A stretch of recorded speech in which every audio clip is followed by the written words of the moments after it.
Hi ಎಲ್ಲರಿಗೂ, ನಾನು ನಿಮ್ಮ ಪ್ರೀತಿಯ ಅನು. ಇವತ್ತು ನಾವು ಮುಂಬೈನ ಶಹಾಪುರಿನಲ್ಲಿ ಜಾತ್ರೆಗೆ ಬಂದಿದ್ದೇವೆ. ಫಸ್ಟ್ ನಾವು ಟೆಂಪಲ್ಗೆ ಹೋಗೋಣ. ನೋಡಿ ಎಷ್ಟು ಉದ್ದ ಲೈನ್ ಇದೆ ಅಂತ ಇಲ್ಲಿ. ಅದು ಬೇರೆ ದಿವಸ ಇಷ್ಟು ರಶ್ ಇರೋದಿಲ್ಲ, ಇವತ್ತು ಜಾತ್ರೆ ಆಗಿದ್ದರಿಂದ ಇಷ್ಟು ಜನ ಇದ್ದಾರೆ.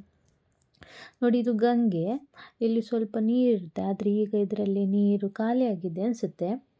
ಹಾಗೆ ನಾವು ಮುಂದೆ ಹೋಗುವ, ನಂದಿಗೆ ಕೈ ಮುಗಿದು ಒಳಗಡೆ ಹೋಗುವ. ಇಲ್ಲಿ ನೋಡಿ ಅಂತೆ, ಇವರು ಗಂಟೆ ಹೊಡಿಲಿಕ್ಕೆ ಎಷ್ಟು ಸರ್ಕಸ್ ಮಾಡ್ತಿದ್ದಾರಂತೆ, ಆದರೆ ಇವರಿಗೆ ಆಗಲಿಲ್ಲ. ನೋಡಿ ಈಗ ಇನ್ನೊಬ್ಬರು ಟ್ರೈ ಮಾಡ್ತಾ ಇದ್ದಾರೆ. ಒಳಗಡೆ ಉಂಟಲ್ಲ ಶಿವಲಿಂಗ ಇದೆ, ಅದನ್ನು ನೋಡಿಕೊಂಡು ಅಲ್ಲಿ ಯಾವ ಥರ ಪೂಜೆ ಆಗುತ್ತಂತೆ.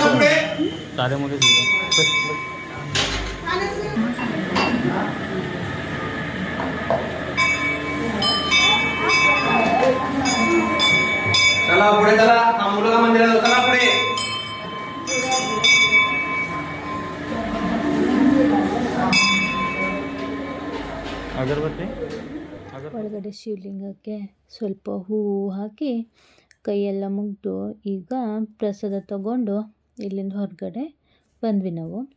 ಇಲ್ಲಿ ತುಂಬ ಜಾಸ್ತಿ ಶಾಪ್ ಏನು ಇರಲಿಲ್ಲ ಅಷ್ಟು, ಹಾಗಾಗಿ ನಾನು ಸ್ವಲ್ಪ ಕ್ಯಾಪ್ಚರ್ ಮಾಡಿದೆ ಎಂತೆಲ್ಲ ಉಂಟಂತ. ಹಾಗೆ ಜನ ಕೂಡ ಜಾಸ್ತಿ ಇರಲಿಲ್ಲ, ಯಾಕಂದರೆ ನಾವು ಮಧ್ಯಾಹ್ನ ಹೊತ್ತಿಗೆ ಬಂದಿದ್ದಲ್ಲ, ಸೊ ಹಾಗಾಗಿ. ಅದೇ ಸಾಯಂಕಾಲ ಸಂಜೆ ಆಗ್ತಾ ಉಂಟಲ್ಲ, ಜನ ಜಾಸ್ತಿ ಆಗ್ತಾರೆ. ಸೊ ಹಾಗಾಗಿ ನಾವು ಅದಕ್ಕೆ ಬೇಗ ಹೋಗಿ ಬರೋಣ ಅಂತ ಮಧ್ಯಾಹ್ನವೇ ಬಂದಿದ್ದಾಯ್ತಾ. ಆಮೇಲೆ ಇಲ್ಲೆಲ್ಲ ಸ್ವಲ್ಪ ಅಂಗಡಿ, ಮಕ್ಕಳಿಗೆ ಆಟ ಆಡೋದು ಸಾಮಾನು, ಆಟ ಸಾಮಾನು ಮತ್ತು ಸ್ವೀಟ್ಸ್ ಅಂತೆಲ್ಲ ಸ್ವಲ್ಪ ಇತ್ತು. ಹಾಗೆ ನಾವು ಅಲ್ಲಿಂದ ಏನು ತಗೊಳ್ಳುವ ಅಂತ ನೋಡ್ತಾ ಇದ್ವಿ. ಆಗ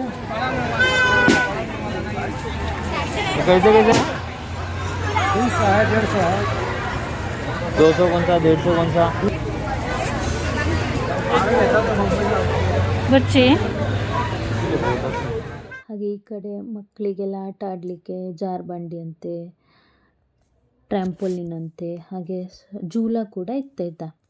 ನನಗೆ ಅದು ದೂರದಿಂದ ನೋಡಿನೇ ಭಯ ಆಗ್ತಿತ್ತು, ಆ ಜೂಲ ತಿರುಗೋದು ನೋಡಿ. ನಾನು ಯಾವತ್ತೂ ಅಷ್ಟೇ ಹತ್ರದಲ್ಲಿ ಕೂತೇ ಇಲ್ಲ. ಯಾರಿಗೆಲ್ಲ ಇದರಲ್ಲಿ ಕೂತ್ಕೊಳ್ಳಿಕ್ಕೆ ಇಷ್ಟ ಅಂತ ಕಮೆಂಟ್ ಮಾಡಿ ಆಯಿತಾ.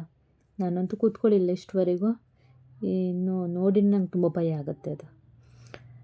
ಓಕೆ, ನಾವಿನ್ನು ನಮ್ಮ ಮನೆಗೆ ಹೊರಡ್ತೀವಿ, ಅಂದರೆ ಟೈಮ್ ಆಗ್ತಾ ಬಂತು. ಹಾಗೆ ನನ್ನ ವಿಡಿಯೋ ನೋಡಿ ಸಬ್ಸ್ಕ್ರೈಬ್ ಮಾಡಿ, ಶೇರ್ ಮಾಡಿ, ಎಲ್ರಿಗೂ ಶೇರ್ ಮಾಡಿ. ಹಾಗೆ ನನ್ನ ವಿಡಿಯೋ ಇಷ್ಟು ತನಕ ನೋಡಿದ್ರಲ್ಲ, ಅದಕ್ಕೋಸ್ಕರ ಎಲ್ರಿಗೂ ಧನ್ಯವಾದಗಳು. ಥ್ಯಾಂಕ್ಸ್, ಬಾಯ್ ಬಾಯ್.